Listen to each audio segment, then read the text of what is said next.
નમસ્કાર. ચાલો આજે વાત કરીએ ઇન્ડિયા યંગ પ્રોફેશનલ્સ સ્કીમ વિશે. આ એક એવી જબરદસ્ત તક છે જે યુવા ભારતીયોને યુનાઇટેડ કિંગડમમાં રહેવા અને કામ કરવાનો મોકો આપે છે.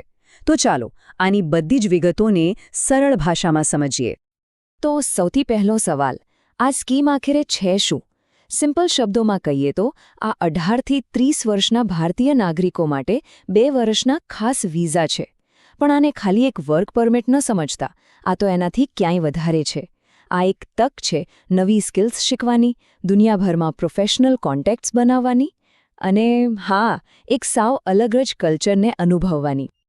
ઓકે, તો આ આખી પ્રોસેસનું સૌથી પહેલું અને સૌથી અગત્યનું પગલું છે બેલેટ. તો આ બેલેટ સિસ્ટમ શું છે? તે કામ કેવી રીતે કરે છે? અને તે આટલું બધું જરૂરી કેમ છે? ચાલો એના વિશે જ વાત કરીએ. આ એક વાત બરાબર મગજમાં બેસાડી દેજો. બેલેટમાં સિલેક્ટ થવાનો મતલબ એ બિલકુલ નથી કે તમને વિઝા મળી ગયા.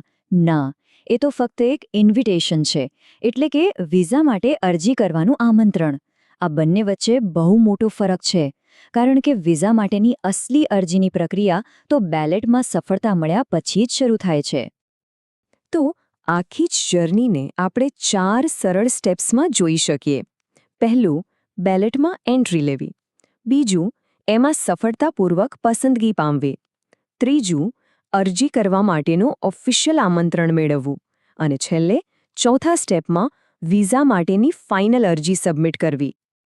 હવે બેલેટમાં ભાગ લેવાનું વિચારતા પહેલાં એ પાક્કું કરી લેવું ખૂબ જ જરૂરી છે કે તમે એના માટેની બધી જ શરતો પૂરી કરો છો કે નહીં. આ અગાઉથી જ ચેક કરી લેવાથી તમારો સમય બચશે અને સફળ થવાની શક્યતા પણ વધી જશે. તો ચાલો એ મુખ્ય શરતો પર એક નજર કરીએ. અરજદાર ભારતીય નાગરિક હોવા જોઈએ અને ઉંમર 18થી 30 વર્ષની વચ્ચે હોવી જોઈએ. એમની પાસે એક યોગ્ય શૈક્ષણિક લાયકાત પણ હોવી જોઈએ. સામાન્ય રીતે આનો મતલબ બેચલર ડિગ્રી કે એનાથી ઉપરની કોઈ લાયકાત થાય છે. અને હા, સૌથી અગત્યનું, પૈસાની વાત. પોતાની અંગત બચતમાં 2530 પાઉન્ડ હોવાનો પુરાવો આપવો ફરજિયાત છે. યાદ રાખજો કે આ ફંડ્સ અમુક ચોક્કસ સમય માટે ખાતામાં હોવા જરૂરી છે. એટલે એની વિગતો માટે યુકે સરકારની ઓફિશિયલ વેબસાઇટ જોવી ખૂબ જ જરૂરી છે. ઓકે, માની લો કે તમારું નામ બેલેટમાં આવી ગયું. તો હવે શું? હવે તરત જ બીજો તબક્કો શરૂ થાય છે. અને હા, એક વાતનું ધ્યાન રાખજો, આ પછીના બધા જ સ્ટેપ્સ ખૂબ જ સમય આધારિત હોય છે. જો કોઈ ડેડલાઇન ચૂકી ગયા તો આમંત્રણ રદ પણ થઈ શકે છે.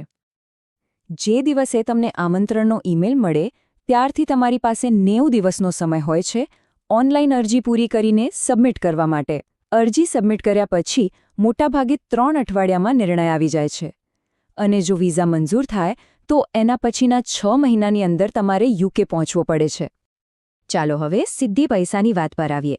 આખી પ્રોસેસમાં કયા કયા ખર્ચાઓ થાય છે અને કેટલી બચત બતાવવી જરૂરી છે? આપણે પાત્રતાની શરતોમાં વાત કરી જ હતી કે અરજદારે એ બતાવવું પડશે કે તેમની પાસે ઓછામાં ઓછા 2530 પાઉન્ડ છે. આ પૈસા એટલા માટે બતાવવા પડે છે જેથી એ સાબિત થાય કે યુકે પહોંચ્યા પછી પહેલો પગાર મળે ત્યાં સુધી તેઓ પોતાનો ખર્ચ જાતે ઉઠાવી શકે છે. વિઝા અરજી કરવા માટે 319 પાઉન્ડની ફી ભરવી પડે છે. અને ખાસ વાત યાદ રાખજો, આ ફી નોન રિફંડેબલ છે. એટલે કે જો કોઈ કારણસર અરજી રિજેક્ટ થાય તો પણ આ પૈસા પાછા નહીં મળે. એટલે જ બધી શરતો બરાબર ચેક કરવી ખૂબ જરૂરી છે.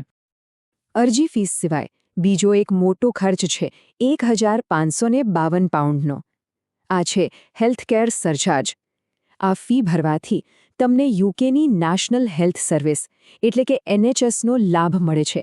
એનો મતલબ એ કે તમારા 2 વર્ષના રોકાણ દરમિયાન મોટાભાગની મેડિકલ જરૂરિયાતો કવર થઈ જશે, જે ખરેખર એક મોટો ફાયદો છે. તો વિઝા હાથમાં આવી ગયા પછી યુકેમાં જીવન કેવું હશે? આ વિઝા કેટલા સમય માટેના છે અને એની સાથે કયા નિયમો જોડાયેલા છે? ચાલો એ પણ જાણી લઈએ. આ વિઝા પૂરા 24 મહિના એટલે કે 2 વર્ષ માટે માન્ય છે. આટલો સમય સેટલ થવા, કામનો સારો અનુભવ લેવા અને ફરવા માટે પૂરતો છે.